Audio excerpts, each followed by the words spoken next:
Imagine craving love more than anything in the world and at the same time being super terrified of it. Welcome to the Disorganized Attachment Style and to the 22nd episode of the Connection Catalyst podcast, where I will explain what disorganized attachment is, give you real life examples of it, and give you a few tips about how to handle it, because this kind of attachment style is quite challenging for a lot of people. I'm Karolina, the Connection Catalyst, and I'm here to help you experience deeper connection with yourself, with others, and with the world around you. So today, by discovering the disorganized attachment style, you might be able to understand yourself or maybe your partner on an even deeper level. And this is why I'm recording this podcast, creating this content for you, so that you can really grasp all these patterns that are going on in our subconscious mind, and then don't get hooked on them, and also don't take them personally when they show up in your existence. So let's start from how the disorganized attachment is shaped and what it exactly is. In order to understand the disorganized attachment style, we need to trace it back to childhood. People with disorganized attachment style had a trauma of a caregiver that was at the same time something that they needed, the source of safety for them, right? Like every parent or caregiver is when we are babies, because we wouldn't be alive without them. We needed them to survive. And at the same time, the source of somehow danger. Could be emotional danger, could be pain, could be unpredictability, and so on. So at the same time, the parent was something that we want to be close to and pull away from, distance ourselves from. So, for example, a parent that was loving one day and then the next day explosive. It could be an alcoholic parent, right? That one day when daddy is sober, he is super loving. The next day when he's drunk, he is aggressive, for example. Or it could be emotional neglect mixed with affection. So one day, my mom doesn't care about my needs. The next day, she loves me more than anything in the world. Or, for example, being criticized and shamed and rejected or emotionally abandoned, right?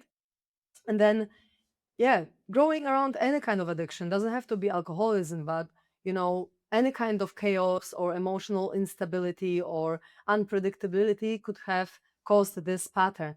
And I have actually worked with people with disorganized attachment style, and I'll tell you a few stories from my life. But one of the examples of the trauma in childhood was that when the mother was so smothering and so all over the baby that on one hand the baby wanted to be close because it's a source of milk and food and love and everything, but then on the other hand there was like enmeshment. The mother also just wanted to almost become one with the kid, or treated it like a doll, just like wanting the baby to do whatever she wanted to do, being nonstop with the baby, didn't give any freedom to the baby, right? So then the baby is like, okay, I want to be close to this person because it's my source of safety and everything.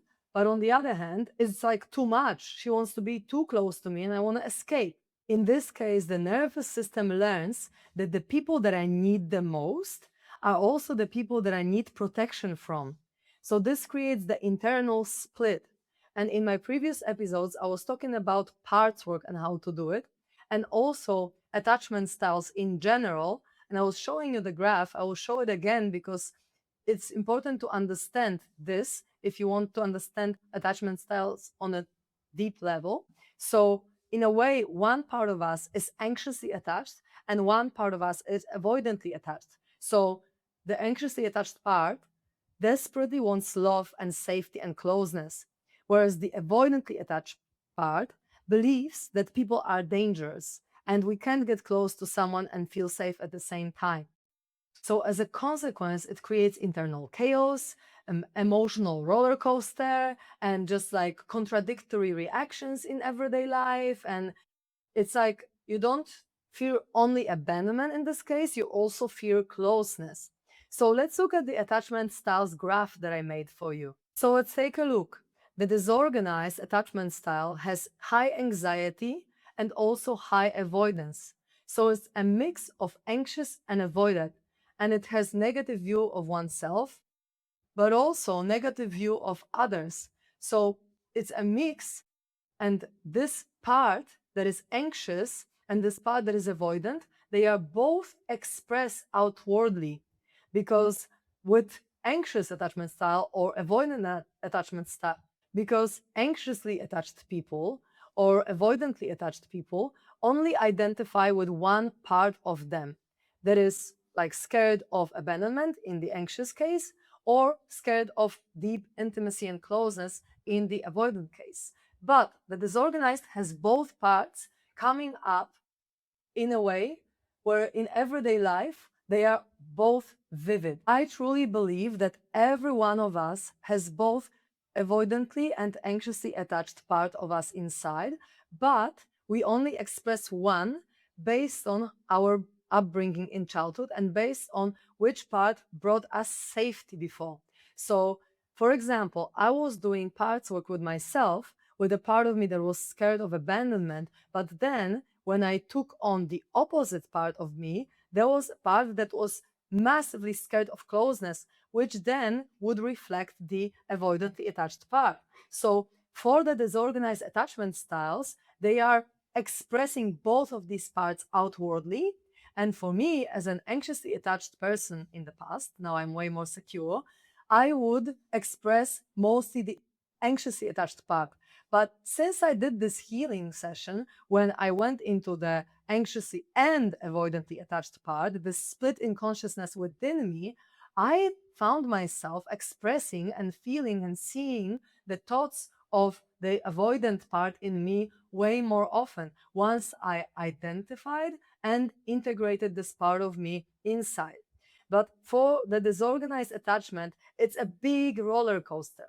I used to date a guy who had disorganized attachment style, and we connected very deeply. But then when we wanted to connect more, he completely shut down. He said that he doesn't feel any sexual or romantic energy towards me anymore. He kind of wanted to friend zone me, and it happened a few times actually with different attachment style. And usually when this happens, when someone is so close to you and then suddenly wants to friend zone you or other things like shut down sexually, for example, from you, usually this is the avoidant part playing out, which doesn't want closeness, doesn't want more intimacy, and knows that, for example, expressing sexuality and romantic vibes would bring you closer together. So then the easy way is like, okay, let's just be friends. And I did parts work session for this person because, on the other hand, he was scared that I'm gonna abandon him. So then we went into the part that is avoidantly attached, and he was so scared of losing himself in a relationship, losing his boundaries, losing his routines, losing his quality time with himself, being a people pleaser again in the relationship. So just big fear of loss and deep intimacy and deep enmeshment in a relationship. But then on the other hand, we went into the opposite part that is scared of abandonment and scared of losing me as a partner. So it's actually so hard for people with this attachment style because they can be very confused if they don't understand what's going on. It's like, why one moment I'm like all over this person and I want to be with them, I want to be with them 24/7, and then the next moment I want to be as away from them as possible and then shut down emotionally, sexually, romantically, and just be done with this relationship.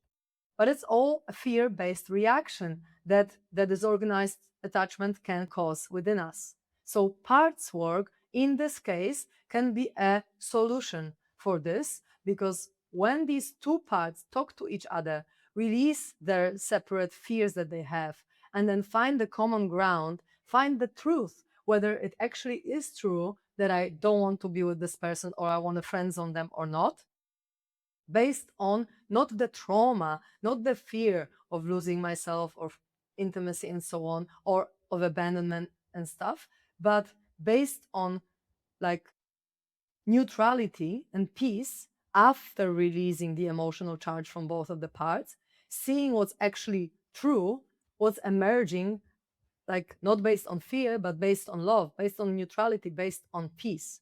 So parts work is great for that. And if you need support with it, I also do parts work with my clients. I also teach it.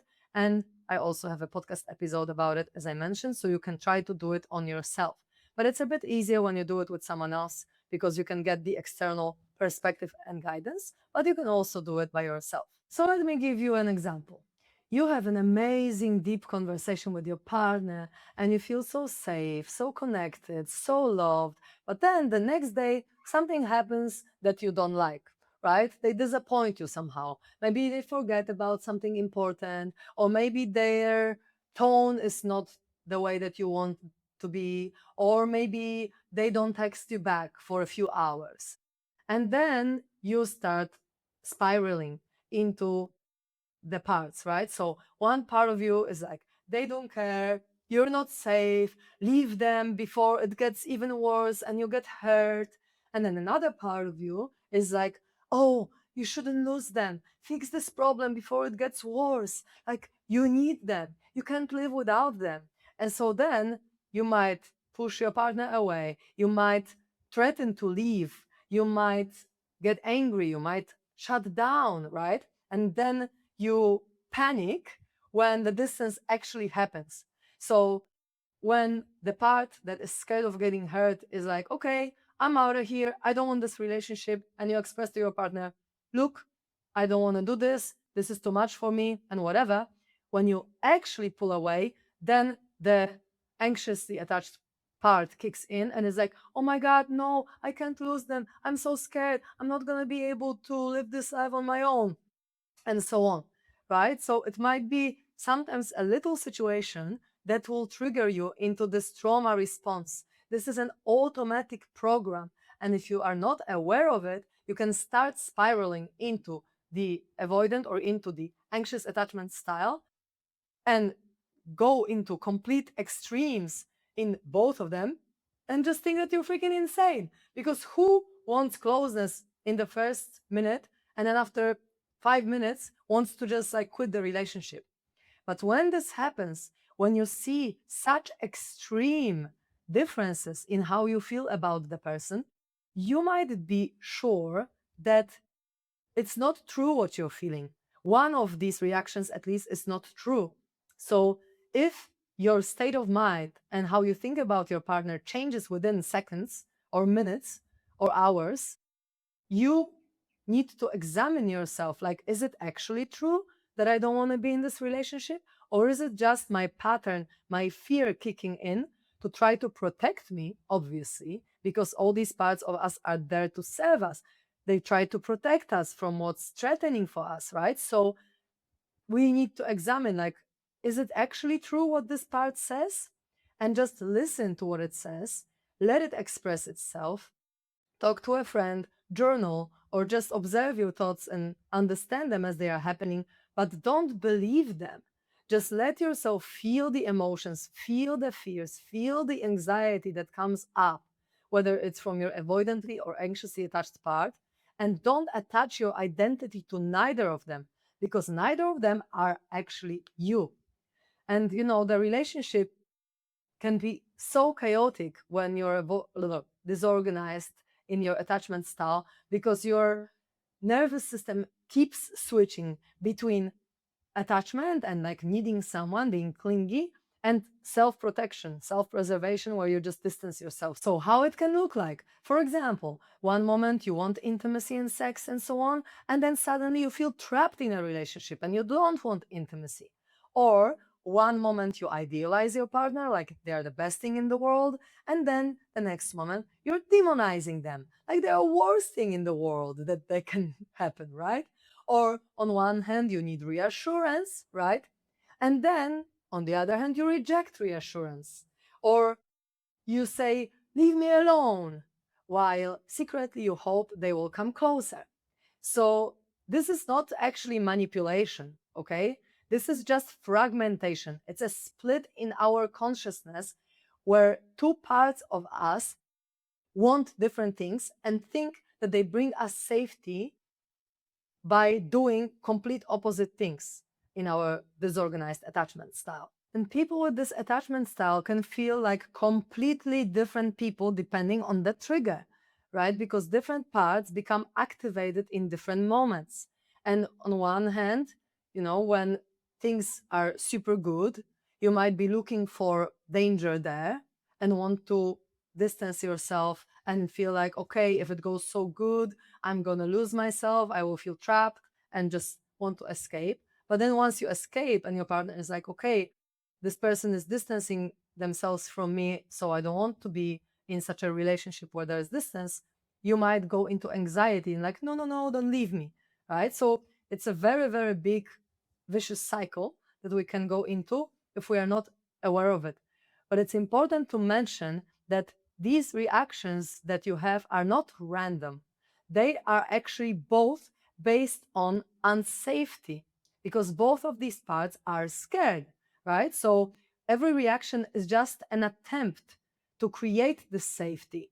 And we need to regulate our nervous system to feel safe before we're trying to solve the relationship, solve the problems, right? Because if we're not gonna feel safe, and when we are triggered, like the body will just go into survival mode and we're not gonna find the best solution and we're not gonna find the truth in it, because all of our reactions and decisions are gonna base on trauma, on the trigger. So the key components to go out of the disorganized attachment style and go more into the secure one, create more safety in your relationship and heal it, apart from doing parts work with the part of you that is avoidantly attached and part of you that is anxiously attached, is to calm down your nervous system. So you can, for example, pause before you react based on the thoughts that show up in your head. You can do slow breathing exercises that calm you down before you say something to your partner. You can do grounding practices, really get in touch with your body and really pause before reacting to anything. And you can also just observe the thoughts coming into your mind instead of like instantly acting on them, taking space, like outside of the relationship, right? Going out for a walk in nature and just examining inside what's happening and noticing, asking yourself questions like, okay, which part of me is active right now? And am I trying to get closeness, or am I trying to get away from my relationship, to get distance? Am I trying to escape danger? And if yes, how do I perceive this danger? And we can feel like, okay, right now, I want to just disappear, ignore my partner, never talk to them again. Okay, this is my protective side right now acting out. Or we can be like, okay, right now I'm panicking. I feel like I'm gonna lose the relationship because they feel so distant. And this is my anxious side. And once we start differentiating between them and getting aware of them rather than acting on them, we are in the observer of the part rather than being in the part. We are not so closely identified with it, and therefore it's easier for us to shift and to not act on the automatic programming from childhood that this disorganized attachment is, but to act from a place of groundedness and peace after we worked with these parts. And I suggest working on the disorganized attachment style outside of the relationship. So don't bring this issue to your partner, but find a therapist, a coach, someone like me, or even a friend who can hold you in your emotions to talk to about it, rather than bringing all this anxiety or all this escapism into your relationship, because it might trigger your partner into unsafety as well.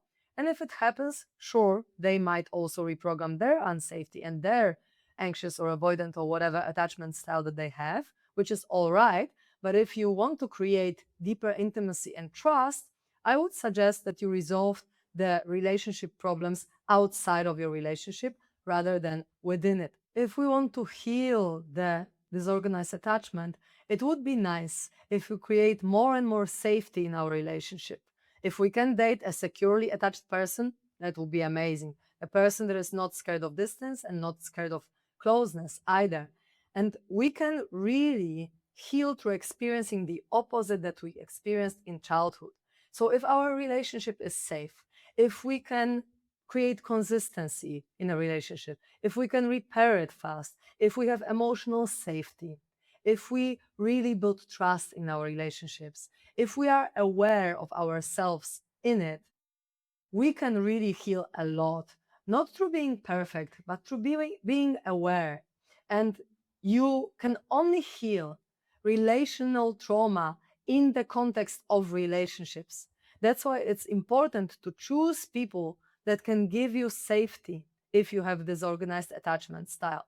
So there's a difference between someone who genuinely wants to create safety with you and wants to be there for you and wants to build trust with you, and someone who repeatedly shows you that you don't matter to them, who harms you, who ignores your well being. So, healthy people will care about your experience, your emotions, your needs, may want to find always the integration. So, the win win scenario rather than I win and you lose. And they listen to your feedback, they listen to you and how you feel, and they make actual effort. They put energy into building trust with you. So examine your relationships, whether they bring you more safety, especially if you see that you might be having this issue with disorganized attachment style, because this is crucial for healing. And so people with disorganized attachment are actually often exhausted from this internal fight that they have inside, because yeah, there might create such a chaos, and also in a way addiction, because you are addicted to kind of safety and danger mixed together. So it creates like an up and down pattern, like a roller coaster, almost like intermittent reinforcement. So I spoke about intermittent reinforcement in my previous podcast episodes. You can go and look if you don't know what it is, but it's a pattern in relationships, manipulation pattern that is used to create the addictive behavior. So people with this disorganized attachment style might feel this way, and they can go from you are my safe place to you are my threat in minutes, right? So I'll give you another example. Let's say that you text your partner and they don't reply in 5 hours. So you go into panic, like what's going on? Why don't they reply? Then you go into anger, like how dare they do something like this to me? Then you go into withdrawal. It's like, okay, screw it. I don't even want to be with them. And then you go into the desperate need to reassure yourself. So another real life example could be your partner met his ex by coincidence in a cafe and they texted you about it, and you go into complete panic, like, oh my God, what's gonna happen if she's gonna want to be with him and not with me? What if like there's something between them? Then you go into anger, like how dare she even see him, even though she didn't intend to, but how dare she? And then you can go into withdrawal, like, okay, screw this relationship, I don't even want this shit anymore if this is gonna make me feel like that. And then you might go into the desperate need to be reassured that she actually wants to be with you and not with this other man.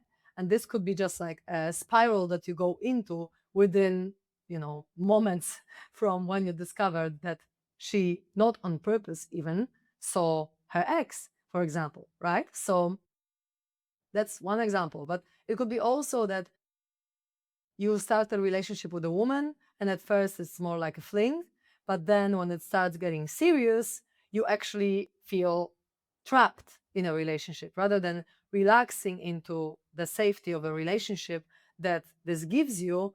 You feel cold, you feel distance, you feel like, I don't want to do this anymore, this is too much, it takes too much of my time, too much of my energy, whatever, I'm out, right? But then when she decides to maybe not be with you because she feels that you're cold, because women are usually very emotionally attuned, then you suddenly are like, no, I don't want to lose you, like, of course. And then you try to get her attention again, for example, right?